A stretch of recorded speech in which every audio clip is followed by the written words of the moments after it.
পাথরের বাঁধনে বছর কয়েক শান্ত ছিল নদী পার, তবে সময়ের সাথে সাথে নদীর জলের ধাক্কায় ফের শুরু হয়েছে ভাঙন। ভেঙে পড়ছে মাটির বড় বড় চাঙড়। শীতের শুষ্ক মরশুম জুড়ে নদী পাড়ের মাটির বড় চাঙড় আলগা হয়ে খসে পড়েছে, যা নিয়ে উদ্বিগ্ন নবদ্বীপ পৌরসভার ২১ নম্বর ওয়ার্ডের প্রাচীন মায়াপুরের চৈতন্যের জন্মস্থান আশ্রম সংলগ্ন মণ্ডলপাড়া এলাকার মানুষজন। গঙ্গার ভাঙনে কপালে ভাঁজ পড়েছে এলাকাবাসীর।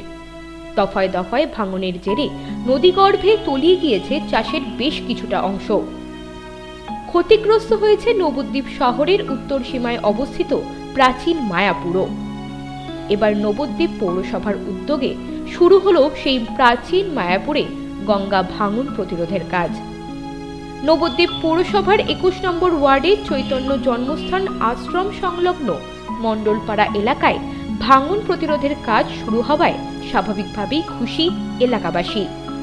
গঙ্গা ভাঙন নিয়ে দুশ্চিন্তায় ছিলেন স্থানীয়রা।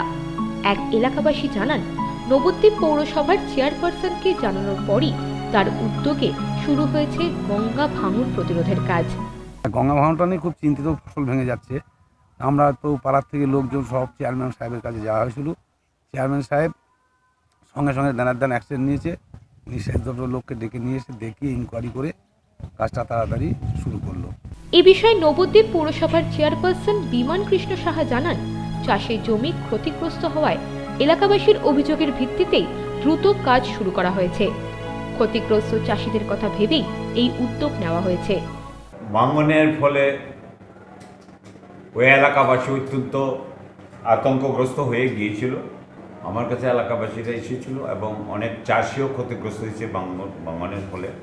তাড়াতাড়ি মিউনিসিপ্যালিটির পক্ষ থেকে জেলা ইরিগেশন দপ্তরকে চিঠি করা হয়েছে, খবর দেওয়া হয়েছে। তারা এখানে ইন্সপেকশন করে ভিজিট করেছে। এখন কাজ চলছে। আশা করি এই কাজের পর ভাঙনটা আপাতত রোধ করা যাবে বলে মনে করছি।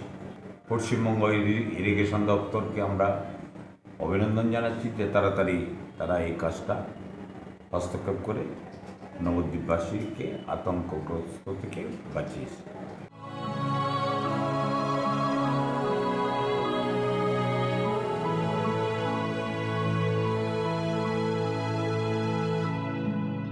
নদিয়া থেকে সমীরদের রিপোর্ট, আস্থা 24x7।